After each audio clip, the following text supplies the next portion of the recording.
सर्वेभ्यो नमः। देववाणी संस्कृतम YouTube channel में आप सभी का हार्दिक अभिनंदन है। मित्रों, तर्क संग्रह को पढ़ रहे हैं और आज तर्क संग्रह की हम 7वीं कक्षा को पढ़ेंगे। 6 कक्षाएं आपको पढ़ा दी हैं। प्लेलिस्ट में एक कॉलम बना हुआ है तर्क संग्रह, ठीक है। पर क्लिक करके आप सभी कक्षाओं को क्रमानुसार पढ़िएगा, तब समझ में आएगा ही। चलिएगा, तो गत कक्षा में मैंने आपको 2 पढ़ाए थे। एक कर्म पढ़ाया था। कर्म कितने प्रकार के होते हैं? 5 प्रकार के, ठीक है। उत्क्षेपणा, क्षेपणा, कुंचन, प्रसारण, गमनानि पंच कर्माणि, ठीक। और इसी प्रकार से सामान्यस्य भेदाः, सामान्य जो सामान्य था उसका भेद बताया था कि सामान्य 2 प्रकार का होता है, परम, पर और अपर। वो मैंने आपको समझा दिया था। पर क्या हो, पर सामान्य क्या होता है, अपर सामान्य क्या होता है, ठीक है। अब सामान्य के बाद हमारा जो सप्त पदार्थ थे उसमें आता है विशेष पदार्थ, ठीक है। ध्यान दीजिएगा, क्या है? विशेष पदार्थ। चलिएगा, आज विशेष पदार्थ को पढ़ते हैं और आगे के जो भी है उद्देश्य प्रकरण को समाप्त करने का प्रयास करेंगे, ठीक है। विशेष पदार्थ माने विशेष पदार्थ क्या होता है उसके बारे में बता रहे हैं। तो वो अभी परिभाषा नहीं बता रहे, केवल उद्देश्य कर रहे हैं, ठीक है। तो कहते हैं नित्य द्रव्य वृत्तयो विशेषास्त्वनंता एव। कहते हैं कि जो विशेष पदार्थ है, विशेष है जो पदार्थ, वो कहते हैं नित्य द्रव्य वृत्तयः विशेषाः तु अनंता एव। नित्य द्रव्य, जो नित्य द्रव्य है, वो नित्य द्रव्यों में वृत्तयः माने व्यवहार करने वाला, व्यवहित होने वाले विशेषास मान विशेष हैं, वो क्या है? अनंता एव माने अनंत हैं, असंख्य, उनकी कोई संख्या नहीं। क्या क्या कह रहे हैं ये? ध्यान दीजिएगा। क्या कि नित्य द्रव्यों में रहने वाला विशेष पदार्थ, और वो विशेष पदार्थ क्या है? अनंत हैं, उनकी कोई अंत नहीं है, संख्या नहीं है।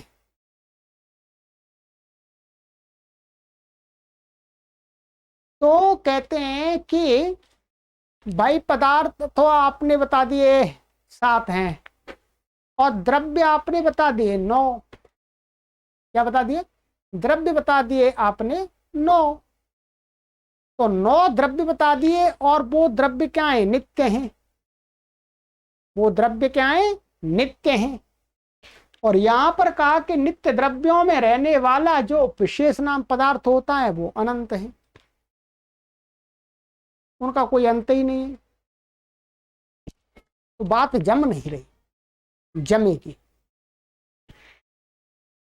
इन्होंने कहा था कि जो द्रव्य हैं, पृथ्वी, अप, तेज, वायु, आकाश आदि जो बताए थे 9 द्रव्य, तो उन नित्य द्रव्यों में रहने वाला जो पदार्थ है, तो यहां पर हमको ये समझना है कि बहुत सारे लोग, जब हम पृथ्वी को नित्य कहते हैं, जल को नित्य कहते हैं, तो उसको नित्य कहने का मतलब है उसके जो परमाणु हैं, पृथ्वी के जो परमाणु हैं, जल के जो परमाणु हैं, वायु के जो परमाणु हैं, अग्नि के जो परमाणु हैं, वो नित्य हैं। क्या वो परमाणु नित्य हैं न्याय दर्शन के मत में? बाकी जो पृथ्वी का घर बना हुआ है, पहाड़ हैं, और ये तो अनित्य हैं, वो परमाणु रूप कहा जाता है। और वो पृथ्वी के परमाणु असंख्य हैं, अनंत हैं, जल के परमाणु अनंत हैं। ठीक है, तो कह रहे हैं कि जो नित्य पदार्थ माने जो परमाणु रूप में रहता, परमाणु रूप में माने पृथ्वी के परमाणुओं को जल के परमाणुओं से अलग करता है, तो वो अलग करने वाला जो विषय जो होता है उसी को कहते हैं विशेष। मानिएगा हमने 10 पृथ्वी तत्व के परमाणु रखे, परमाणु आंखों से देखने वाला विषय नहीं है, सूक्ष्म होता, और 10 ही रखे जल के परमाणु। अब 20 परमाणु हमारे सामने रखे हैं, अब उसमें हम छांट लेते हैं ये पृथ्वी का परमाणु है, ये जल का परमाणु है। तो ये जो भेद क्या बता, भेद कौन बता रहा है कि ये जो जल है, जल का, ये पृथ्वी का परमाणु है, इसको जल का परमाणु क्यों नहीं कह रहे, ऐसी क्या विशेषता है? तो उस विशेषता को जो बताने वाला है वही होता है विशेष। ठीक है, तो असंख्य पृथ्वी के परमाणुओं को असंख्य अनंत जल के परमाणुओं से पृथक करने वाले जो भी होता है उसको बोलते हैं विशेष। ठीक है, ये विस्तार से आगे बताएंगे, अभी मोटा मोटा समझ लीजिए। ठीक है, इस रूप में यहां पर कहा है अनंता, वे अनंत हैं, उनका कोई अंत नहीं। वास्तव में पृथ्वी के परमाणुओं को कौन गिन सकता है, जल के परमाणुओं को कौन गिन सकता है? इतना 100 ग्राम जल के परमाणुओं को गिनना ही भारी पड़ जाएगा। तो संसार में तो जल के अंबार लगे हुए, बड़े बड़े सागर फैले हुए हैं नदियां बह रही हैं, तालाब भरे हुए हैं, और जमीन में प्राय करके अधिकतर भाग में तो जल ही जल है, कौन गिन लेगा? तो असंख्य हो गए। ऐसे पृथ्वी के परमाणु अनंत हैं।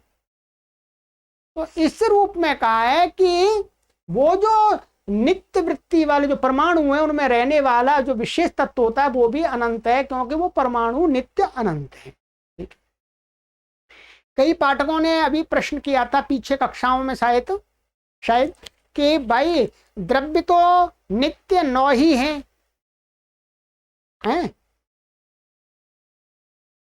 तो द्रव्य तो 9 ही हैं। तो उससे हमने अलग बताया था घट द्रव्य, पट द्रव्य, वो भी द्रव्य हैं, परंतु वो अनित्य द्रव्य हैं। कैसे वो अनित्य द्रव्य हैं, ये बात आगे समझ में आएगी। ठीक है, इसलिए हम अभी आपके प्रश्नों पर अधिक उत्तर नहीं करेंगे, क्योंकि वह आपके सभी प्रश्न इस तर्क संग्रह कार के द्वारा समाधान किए जाने हैं। ठीक है, चलिएगा, तो ये हो गया। तो इसलिए नित्य द्रव्य वृत्तयो विशेषास्त्वनंता, विशेष पदार्थ अनंत है, माने विशेष अनंत है, विशेषों की कोई संख्या नहीं है कि 4 हैं 5 हैं, ऐसा नहीं है, अनंत है, क्योंकि वो नित्य द्रव्य ही अनंत है। चलिएगा, ये हो गया आपका।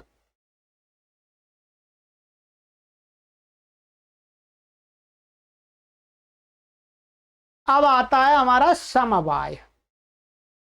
क्या आता है जी, बोलो? समवाय पदार्थ।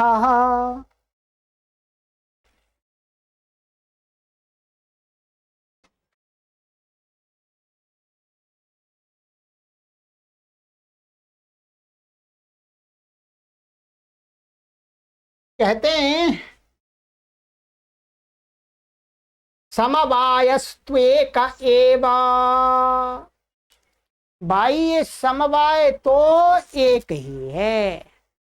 ठीक है, ये क्या है, न्याय दर्शन की भाषा में संबंध को समवाय कहा गया है, परंतु हर संबंध को नहीं, नित्य संबंध को समवाय कहा गया है।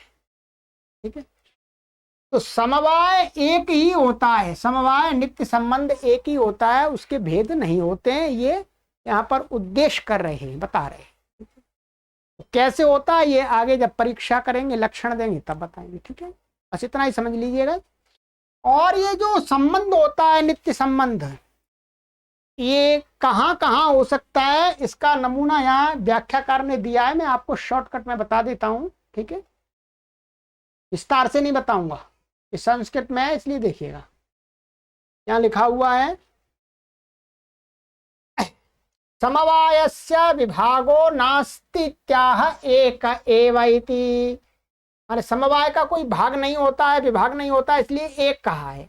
नित्य संबंधत्वम समवायत्वम इति समवाय लक्षणम। समवाय का लक्षण क्या है आगे बताएंगे कि नित्य संबंधत्वम माने नित्य संबंधता, नित्य नित्य संबंधता ही क्या है, समवायत्व, नित्य संबंध ही समवाय है, ऐसा कह सकते हैं। यहां से तो हटा देंगे, यहां से भी तो हटा देंगे, तो नित्य संबंध और समवाय पर्यायवाची है, और नित्य संबंधत्व और समवायत्व ये भी एक तरह से है। तो नित्य संबंधत्व का अर्थ है नित्य संबंधता है, और समवायत्व का अर्थ है समवायता, जैसे मनुष्य और मनुष्यता अथवा मनुष्यत्वम, ठीक है। तो ये हो गया समवाय नित्य संबंध, ठीक है। अब ये मोटा मोटा बता रहे हैं ये नित्य संबंध कहाँ कहाँ हमको हो सकता है, तो कहते हैं अवयवावयविनो हो, जाति व्यक्त्यो हो, गुण गुणिनो हो, क्रिया क्रियावतो हो, नित्य द्रव्य विशेषयोश्च यह संबंध समवायः। कहते हैं ये जो समवाय संबंध नित्य संबंध होता है वो अवयव और अवयवी में होता है, जाति और व्यक्ति में होता है, गुण और गुणी में होता है, क्रिया और क्रिया को करने वाले में होता है, और नित्य द्रव्य विशेषयो में नित्य द्रव्य और विशेष पदार्थ उनके अंदर होता है, उनमें होता है। यह संबंध स समवाय, समवाय माने नित्य संबंध, ठीक है।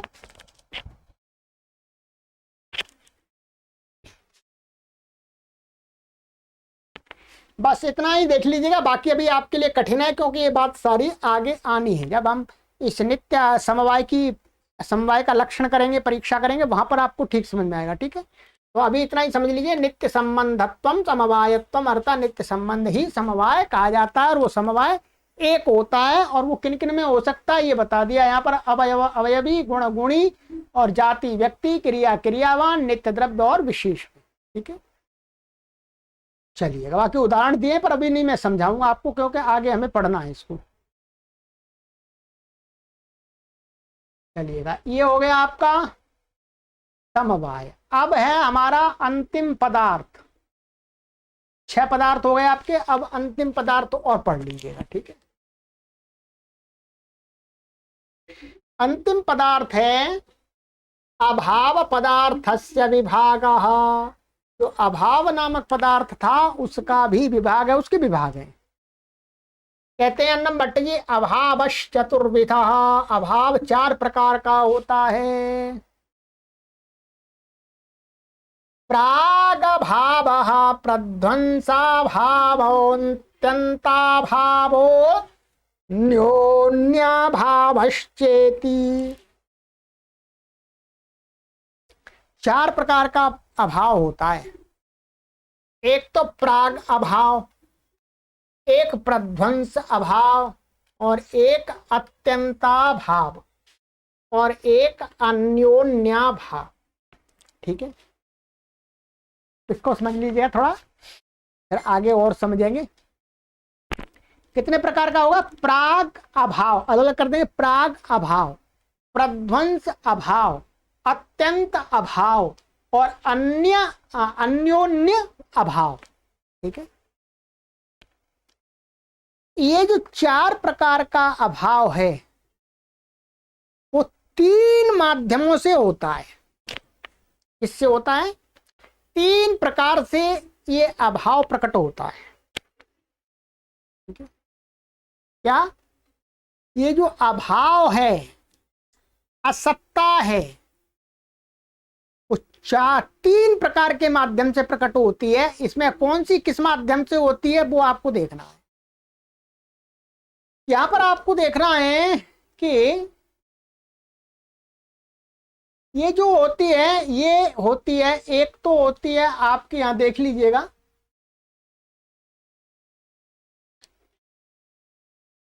वस्तुकृतो देशकृतः कालकृतश्च।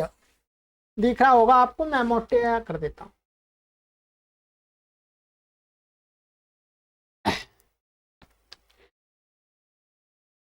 चलिए यहां से पढ़ लेते हैं इसको।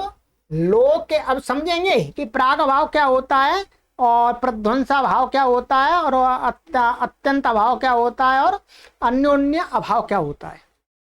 तो लोके प्रायशः सर्वाणि अपि वस्तूनि अंतवंती नाशवंती भवन्ति अर्थात तेषाम अंतो भवति। लोक में प्रायश करके सभी वस्तुएं कैसी होती है, अंतवंती माने नाशवंती, नाशवान होती है, उनका नाश होता है। मानिएगा शरीर है, शरीर का नाश होना है, ठीक है।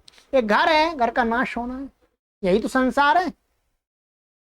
प्राय करके, प्राय माने होता ही है नाश सब कुछ का। अब आत्मा का तो नाश नहीं होता ठीक है, इसलिए प्राय कहा, ठीक है।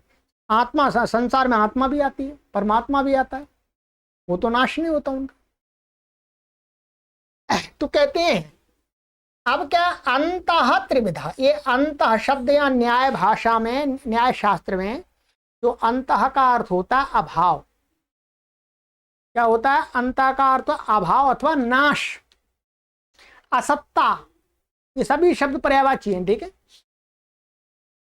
तो अंतः शब्द का आप ले सकते हैं नाश अथवा अभाव। कहते हैं अंत मन अभाव तीन प्रकार का होता है, मैं तीन प्रकार से होता है, तीन त्रिविधा मान तीन प्रकार से, वस्तुकृतः देशकृतः कालकृतश्च। एक तो वस्तुकृत होता है, वस्तुकृत क्या होता है अभी आपको समझा देंगे, ठीक है। देशकृत, देश माने कोई देश, स्थान, स्थान आदि कुछ कह सकते हैं। और काल माने समयकृत, समय के द्वारा किया गया। अब देखिएगा, वस्तु माध्यमेन, देश माध्यमेन, काल माध्यमेन च त्रिविधा अभाव, माने वस्तु के माध्यम से, देश के माध्यम से अथवा काल के माध्यम से तीन प्रकार का हो जाता है। अब देखिए उदाहरण यहां पर दे रहे हैं, तत्र घटः पटो न इत्यत्र घटस्य पटे, इतना ही समझिएगा। कहते हैं घटः पटः न जो घड़ा है वो कपड़ा नहीं है, घटः पटः न माने घड़ा कपड़ा नहीं है, पट का अर्थ होता कपड़ा, जो घड़ा है वो कपड़ा नहीं है। तो यहां कह रहे हैं घटस्य पटे, माने पट में, माने घड़ा पट नहीं है, तो इसका मतलब है पट में घड़ा, माने घड़े का पट में वस्त्र में। गौरश्वो न गोरश्वे योऽन्तः प्रतीयते सा वस्तुकृतोऽन्तः उच्यते। अंत माने भाव। यह कहते हैं कि जैसे घट का पट में, कपड़े में, तो घड़ा कपड़ा नहीं है, तो कपड़े में मतलब घट नहीं है, ऐसा कह सकते। माने घटा पटो न, और गौ अश्वो न, माने ये गौ अश्व नहीं है, ठीक है। तो न गोह अश्वे, माने गौ अश्व नहीं है, अश्व और गौ अलग रहा, तो हम कहेंगे कि अश्व में गौ नहीं है, अश्व में गौ का अभाव है। तो अश्व और गौ ये क्या है, पदार्थ, वो वस्तु है ये। तो कहते हैं यह अंत माने अभाव प्रतीयते स वस्तुकृत अंत उच्यते, वो वस्तुकृत अभाव है, ठीक है।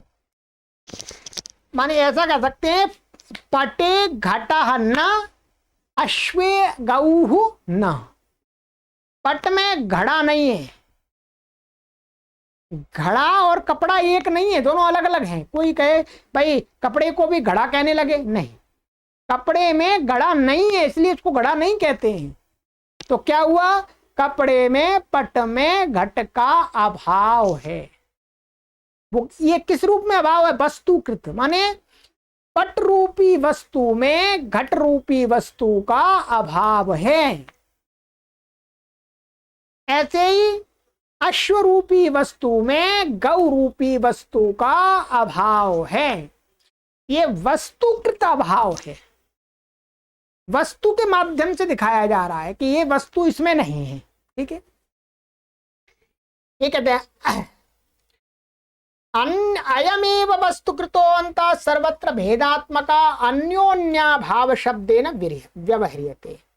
इसी प्रकार के अभाव को ही क्या कहा जाता है? अन्योन्याभाव, माने अन्य का अन्य में अभाव या अन्य में अन्य का अभाव, बात वही है। ठीक है, माने दोनों अलग हैं। वो ये इस गाने कपड़ा पट घट नहीं है, घट पट नहीं है, दोनों का एक दूसरे में अभाव है। तो इसी को यहाँ पर तर्क संग्रह में यहाँ कहा कि जो आपका अंत से लिया है, यहाँ पर ये यहां से आरंभ कर रहे हैं, यहां से इसका व्याख्यान कर रहे हैं। अन्योन्य भाव क्या होता है, पहले अन्य अंत वाला बता रहे हैं। अन्योन्य भाव क्या होता है, इस प्रकार का होता है और वो वस्तुकृत होता है। ध्यान देंगे, वस्तुकृत माने वस्तु के माध्यम से उस अभाव की प्रतीति होती है। अब दूसरा लेते हैं अत्यंताभाव, पीछे से चल रहे हैं ये। ठीक है,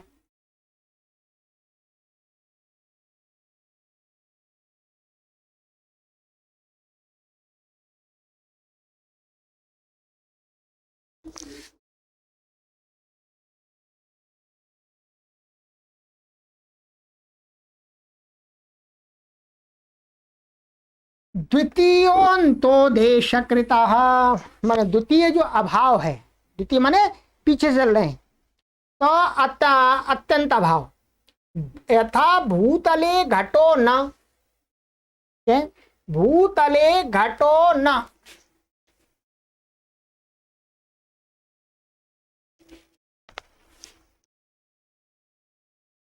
इति वाक्ये घटस्य जले गंधो न इति वाक्ये गंधस्य च अन्यस्मिन् स्थाने विद्यमानेपि अस्मिन् स्थाने अभावः अस्ति। अयम अभाव अयम अंतो वा देशकृतो भावः देशकृतोऽन्तो वा, वो बता रहे हैं। ठीक है, कह रहे हैं कि भूतले घटा ना, ये जो भूतल है, यहाँ पर भूतल है ना, भूमि का स्थान तल, तो यहाँ पर है माने भूमि का तल ये है। हम कह रहे हैं कि भूतले घटो न, इस भूतल पर गड़ा नहीं है, अभाव हो गया। ये देश को बता रहे हैं, एक देश, संपूर्ण देश, संपूर्ण पृथ्वी पर नहीं बता रहे।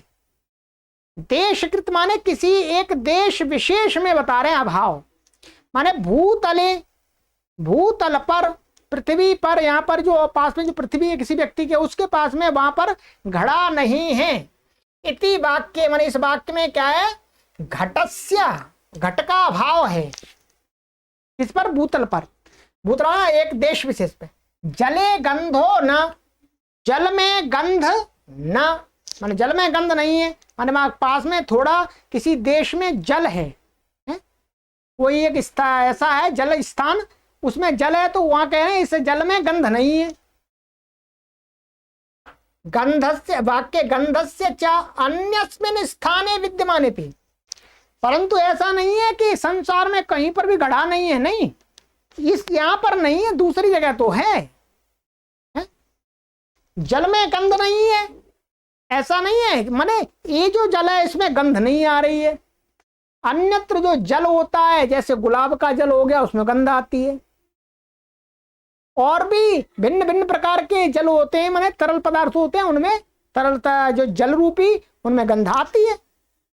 परंतु ये जल है इस देश में, इसी एक देश में जो जल है उसमें गंध नहीं है, ये कहना चाह रहे हैं। तो इस प्रकार से जो बताते हैं, तो कहते हैं अन्यस्मिन् स्थाने विद्यमाने पि, अस्मिन् स्थाने माने इसी स्थान पर, अभाव अस्ति माने अभाव है गंध का और घट का। अयम अभाव, यह अभाव, देशकृत अभाव, यही अभाव देशकृत है, अथवा इसको ऐसे कह सकते हैं देशकृत अंत, अंत का अर्थ भी वही है। यही कहा, अयमेव न्याय शास्त्रे अत्यंताभाव इत्युच्यते।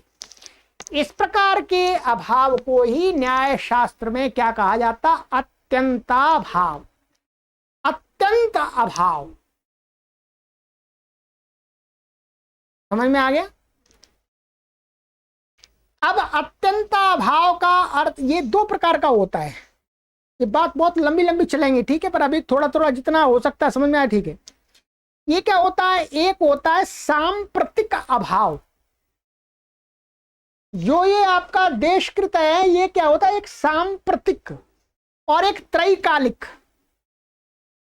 ध्यान दीजिएगा, ये ही अभाव दो प्रकार से दिखाया जाता है। त्रैकालिक अभाव माने त्रैकालिक देशकृत अभाव। जैसे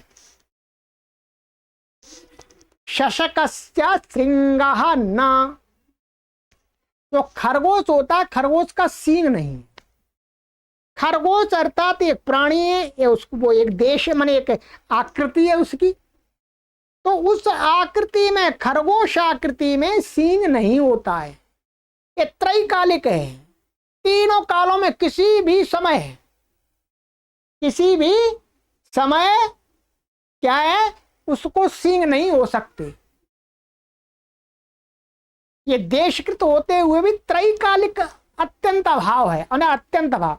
और एक होता सांप्रतिक, माने अभी इस स्थान पर गड़ा नहीं है। माने भूतले अस्मिन काले घटा न, माने सांप्रतिक का अर्थ संप्रति माने अभी यहां पर इस भूतल पर घड़ा नहीं है, परंतु ये गारंटी नहीं है कि थोड़ी देर बाद यहां नहीं होगा। आ भी सकता, को रख भी सकता है, तब उसका अभाव नहीं होगा, तब भाव हो जाएगा, परंतु सांप्रतिक। तो इसी प्रकार से जो देशकृत अभाव है उसको हम दो भागों में बांट देते हैं कि सांप्रतिक और त्रैकालिक। ठीक है, ये आगे पढ़ेंगे, चलिएगा। तो ये समझ में आ गया होगा आपको। अब तीसरा है हमारा, मतलब ये जो दो अभाव हो गए, अन्योन्य भाव और अत्यंताभाव, दो हो गए। अब तीसरा और चौथा, माने हम वहां देखेंगे तो पहला और दूसरा है, उसके बारे में।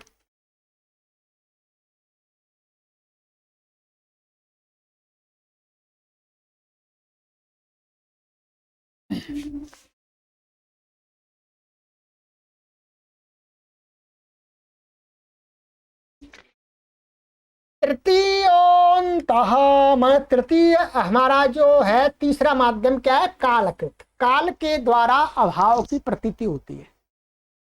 वो कौन से अभाव की प्रतीति होती है? कहते हैं इदानीम घटो नास्ति किंतु भविष्यति एवं च इदानीम घटो नास्ति सा तो ध्वस्तः इति वाक्यद्वये यो अभावः योन्तो वा प्रतीति सा कालकृतोऽन्तः। ध्यान दीजिएगा, इदानीम घटो नास्ति, अभी यहां पर घड़ा नहीं है। क्या माने? अभी माने इस समय घड़ा नहीं है। ऐसा नहीं है यहां पर कहीं पर भी इस समय घड़ा नहीं है, बस केवल इतना कहा जा रहा है।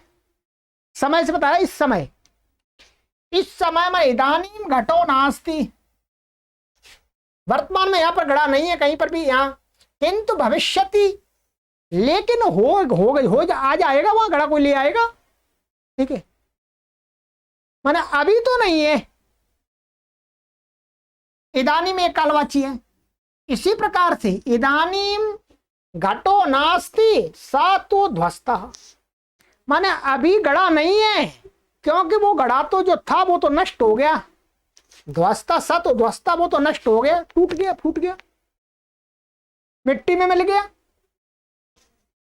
इस इन वाक्य में जो अभाव है, जो अयो अंतम अभाव प्रतीत हो रहा है, सा वह कालकृत अंत, वो कालकृत अभाव है। माने अभी के काल से बताया जा रहा है कि अभी नहीं है, होगा और नष्ट हो गया। दो प्रकार से हो रहा। अब एक तो माने अभी यहां नहीं है, हो जाएगा आगे, अभी तो अभाव है परंतु आगे हो जाएगा। और ये कैसा है कि अभी नहीं है परंतु ये पहले था घड़ा। यहां तत्र प्रथम वाक्ये यो भावः यानी यो भावः सा प्राग अभाव। अब इसको देखिएगा, ये जो प्रथम वाक्य में है जो अभाव दिखाया जा रहा है, इदानीम घटो नास्ति किंतु भविष्यति, तो कहते हैं जो ये अभाव है ये प्राग अभाव है। प्राग का मतलब है पहले नहीं है बाद में हो जाएगा। कोई चीज अभी नहीं है परंतु होगी तो उसका मतलब होने से पहले उसका अभाव है। तो प्राग, प्राग माने पहले, अभाव, तो प्राग अभाव हो गया। ये इस प्रकार का जो अभाव दिखाया जाता है कालकृत वो होता है प्राग अभाव। द्वितीय वाक्य यो अभाव, यह अभाव, दूसरे वाक्य में जो अभाव है स प्रध्वंसा भाव, वो प्रध्वंस अभाव है। वो क्या है? ध्वंस, प्रध्वंस माने नाश, नाश के द्वारा अभाव दिखाया जा रहा है। माने घटो नास्ति, घटो नास्ति माने घट नहीं है। ये जो अभाव दिखाया जा रहा है किस प्रकार से दिखाया है? सतुध्वस्ता, वो जो घड़ा था वो नाश को प्राप्त हो गया, नाश के द्वारा अभाव दिखाया जा रहा है। और यहां पर घड़ा अभी नहीं है अथवा बना नहीं है, आगे बनेगा, होगा, तो प्राग अभाव माने घड़े का प्राग अभाव, माने अभी है नहीं, आगे चल के होगा। और यहाँ पर था तो नष्ट होकर के उसका अभाव हो गया। ठीक है, इस प्रकार के कालकृत अभाव को जो दिखाते हैं वो दो प्रकार का होता है, प्राग अभाव और प्रध्वंस अभाव। ठीक है, बस यही होता है, बाकी तो कुछ नहीं है। ठीक है, बाकी आगे आपको विस्तार से बताएंगे अन्नम भट्ट जी। ठीक है, तो ये ध्यान कर लीजिएगा, न्याय दर्शन में ये माना गया है प्राग अभाव, प्रध्वंसा भाव, अत्यंता भाव और अन्योन्या भाव। ठीक है, अब ये आपका उद्देश्य प्रकरण माने जो 7 पदार्थ, फिर 7 पदार्थों को बताया, एक एक करके उनके भेद बताए। ये उद्देश्य प्रकरण आपका अब समाप्त हो गया। यहां पर यहां तक ये हो गया।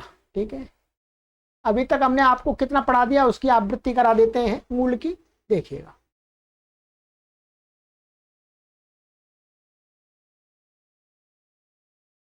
निधाय हृदि विश्वेशम विधाय गुरुवंदनम बालानाम सुख बोधाय क्रियते तर्क संग्रह द्रव्य गुण कर्म सामान्य विशेष समवाया भावाः 7 पदार्थाः तत्र द्रव्याणि पृथिव्यप तेजो वायुवाकाश कालादिकात्मा मनांसि नवैव रूप रस गंध स्पर्श संख्या परमा परिमाण पृथक्त्व संयोग विभाग परत्वा परत्व गुरुत्व द्रवत्व स्नेह शब्द बुद्धि सुख दुखेच्छा द्वेष प्रयत्न धर्मा धर्म संस्काराश्चतुर्विंशतिर्गुणाः। ठीक है, और उत्क्षेपणा क्षेपणा कुंचन प्रसारण गमनानि पंचकर्माणि परम परम चेति द्विविधम सामान्यम नित्य द्रव्य वित्तयो विशेषास्त्वनंता एव समवायस्त्वेक एव। और अंतिम वाक्य हमारा था क्या है? अभावश्चतुर्विधा प्राग भावः प्रध्वंसा भावोत्यंता भावोन्योन्या भावश्चेति। यहां तक ये उद्देश्य प्रकरण था। अब अगली कक्षा से हम पढ़ेंगे लक्षण, और साथ साथ में परीक्षा भी होती रहेगी। अब आपको समझ में आएगी पृथ्वी क्या होती है, जल क्या होता है, जो बताया आपको। ठीक है, काफी तो समझाई दिया, फिर अब विस्तार से समझेंगे। ठीक है, चलिएगा मित्रों। तो मित्रों, आप सभी इस कक्षा को पढ़ रहे हैं, ठीक है। हम चाहते हैं कि इस तर्क संग्रह को भारत देश अथवा भारत से बाहर के 1 करोड़ लोग पढ़ें। देखिएगा, ये बहुत अच्छा ग्रंथ है। ये आपकी बुद्धि के तालों को खोलने वाला है। संकुचित बुद्धि को विस्तृत बुद्धि बनाने की एक ये महान औषधि है। प्रत्येक शिक्षित व्यक्ति को, चाहे वो किसी भी विषय के शिक्षित हों, प्रत्येक शिक्षित व्यक्ति को इस ग्रंथ को अवश्य पढ़ना चाहिए, जिससे सत्यासत्य का आप निर्णय कर सके। हम मनुष्य हैं, हमारे अंदर इतना तो सामर्थ्य, हमारी बुद्धि का इतना तो सामर्थ्य होना ही चाहिए कि हम इतना तो जान सके, इतना तो स्वयं निर्णय कर सकें कि क्या सत्य है, क्या असत्य है, क्या धर्म है, क्या अधर्म है, क्या पुण्य है, क्या पाप है, क्या करना चाहिए, क्या नहीं करना चाहिए। इतना तो हमारा कर्तव्य बनता ही है जानने का। तो आप इसे अवश्य पढ़िए, और कम से कम आप इस कोर्स को अपने 100 लोगों, परिचित लोगों तक पहुंचाइए। शेयर करके पहुंचाइएगा। आप फेसबुक चलाते हैं, फेसबुक पर लिंक शेयर कर दीजिएगा, कोई परेशानी नहीं है। आपके शेयर करने से मुझे बहुत पैसे आ जाएंगे ऐसा नहीं है, हम निःशुल्क चला रहे हैं। पैसे कमाने के लिए नहीं चला रहे, ऋषियों की विद्या के प्रचार प्रसार के लिए ये अभियान चलाया जा रहा है। ठीक है, तो अधिक से अधिक लोगों तक इस सामग्री को शेयर कीजिएगा। ठीक है, आनंद आएगा आपको इस पुस्तक को पढ़ने में। ठीक है, चलिए। और यदि आप में से कोई भी महानुभाव संस्कृत भाषा सीखना चाहते हैं तो आपके लिए कोर्स तैयार कर दिए हैं, व्हाट्सएप नंबर पर संपर्क करें। और मित्रों, आप सभी बुद्धिमान लोग हैं, आप सभी इस बात को जानते हैं कि किसी भी कार्य को करने के लिए धन की आवश्यकता होती है। छोटे से छोटा कार्य करते हैं उसके लिए भी धन की आवश्यकता होती है। एक हम बहुत विशाल अभियान चला रहे हैं, एक आंदोलन चला रहे हैं संस्कृत के लिए।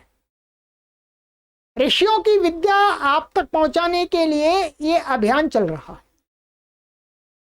इसमें धन व्यय हो रहा है, इसमें कमाई नहीं हो रही कोई भी, क्योंकि हम किसी से फीस नहीं लेते, शुल्क नहीं लेते, तो कमाई कहां से होगी।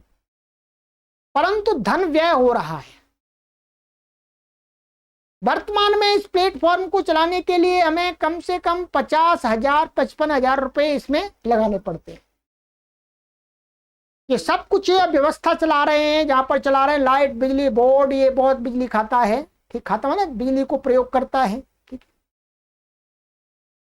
और मैं इसमें निस्वार्थ भाव से अपना पूरा समय देता हूं, और भी अन्य लोग भी इसमें समय देते हैं।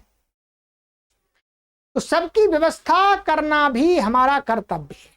तो मित्रों, यदि आपको ये कक्षाएं अच्छी लगती हैं, ज्ञानवर्धक लगती हैं, ऋषियों की विद्या के प्रचार प्रसार हेतु एक अच्छा ये अभियान लगता है, तो आपसे निवेदन है कि आप हमारा आर्थिक सहयोग प्रति माह करते रहिए। प्रति माह मासिक सदस्य बन जाइएगा। जो भी परमात्मा ने आपको सामर्थ्य दिया है, जितना भी आपके पास में धन है, उसमें से जितना भी आप दान करना चाहें संस्कृत के प्रचार प्रसार के लिए, उतना प्रति माह कीजिएगा। ये संकल्प ले लीजिएगा। और जिनके पास नहीं है उनसे हम ऐसा निवेदन करेंगे कि आप हाथ जोड़ के अच्छी प्रकार से पढ़ते रहिएगा। हम शुल्क किसी से नहीं मांगेंगे, सबके लिए ऊपर है, सबके लिए।